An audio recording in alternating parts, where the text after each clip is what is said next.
What are some of the things that I've learned in investing? And I think the first one is, do they have a realistic sales plan?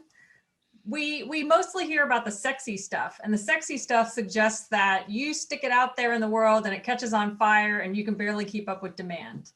I have not experienced that. So, and that doesn't seem to really happen. It happens. I've experienced that. It does You have? happen. Okay. It's really rare though. It's really rare, but I'm actually experiencing that as an investor at the moment with a bunch of my companies.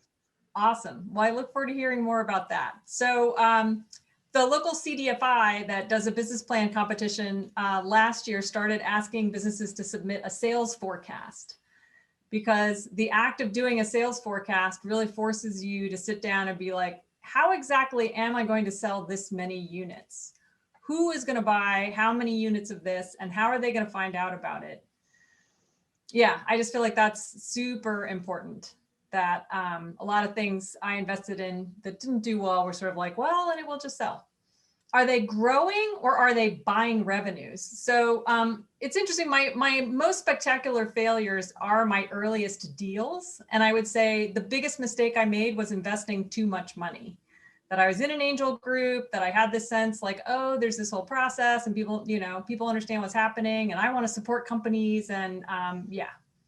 So I invested way too much money in my first two deals.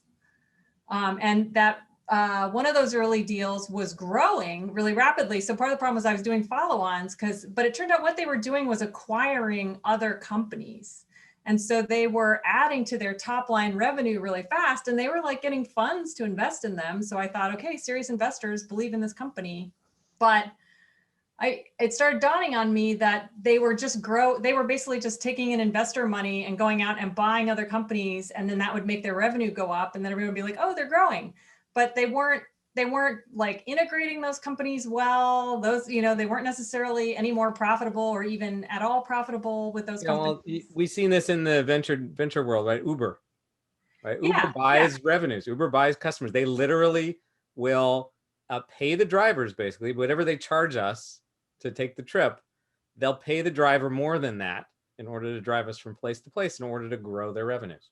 And they did that for years and billions of dollars worth of yeah, this was a super classic business plan in 2002 in that kind of dot-com boom. And Mike Daisy, I think it was, coined the phrase losing money on every sale, but making it up in volume. He would talk about pets.com and how they were really basically in the gravel shipping business because most people bought pet litter from them. If you haven't heard of pets.com, it's because they don't exist anymore. They show up in a few slides. We'll get to that. Oh, excellent. Excellent. I used to have the sock puppet. I wish I had kept it. So yeah, so that's another example of buying revenue is, yeah, are you like return? So these days, another equivalent is when you're selling on the internet and you're like, oh, it's going to go viral. And then you're like, oh no, I actually have to drive people to my site, which means I have to pay for ads. That can actually be very expensive. And so companies need to be smart about monitoring their return on ad spend and really understand how much are we spending in advertising and in Facebook ads and in, was it geofencing to try to get people into the store to buy our thing or get people to our website to buy our thing? Like, are we actually making money on each thing?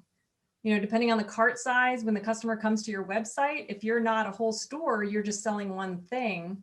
Maybe each customer is only buying one thing. And if it costs you $2 to $3 per person to get them to your website, are you really making money? And then another version of buying sales. So with product companies, what I've learned is more established companies, what you'll see is they'll actually have on their balance sheet, it'll say sales, and then it will say like selling and promotion as a negative income account, and then net sales.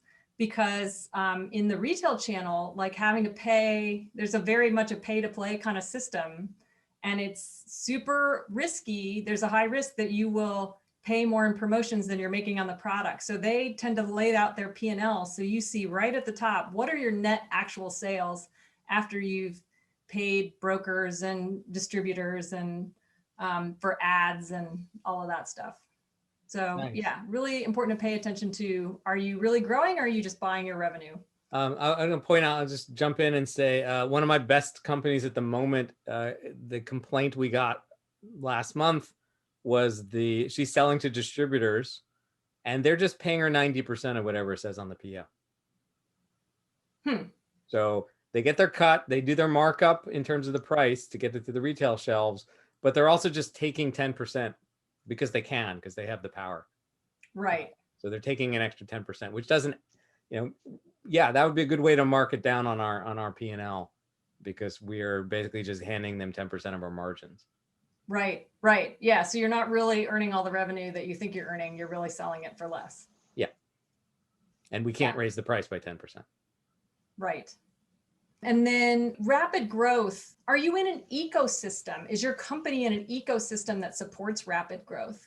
So maybe becoming less important as we're sort of evolving into an online world. But one of the things I used to notice about food companies is like half the labels of the cool products I look at are all from Emeryville, California, or tons of company, they're like businesses tend to grow in clusters. And I've realized it's because if you're going to grow quickly, you need that next hire to be experienced in your business. You need advice from people who know your business. You need, you can't afford to take all the risks that you have to take on hires and on consulting firms and on what's the software package that's going to make my business more efficient. You need free advice from people who've been in that business. And so, like it's super easy to grow a tech company in Silicon Valley or Seattle because you can poach a programmer basically by like walking around with free hot coffee. And so, yeah, whereas Seattle, it's a little harder to grow a food business. So I've been encouraging some of my food businesses to make sure they have relationships in Portland where there's a little more of a cluster, and in Colorado where there's a little more of a cluster. And I'm trying to develop relationships in Austin where there's a little more of a cluster. And then finally, can the margins pay for growth? So again, getting back to that sales plan and how do you sell it? Early on, if the company has the margins to sell the product and really do the marketing and grow, at some point it will achieve a scale where now you pare that back and now we have money to pay the investors back. So those are some of my thoughts.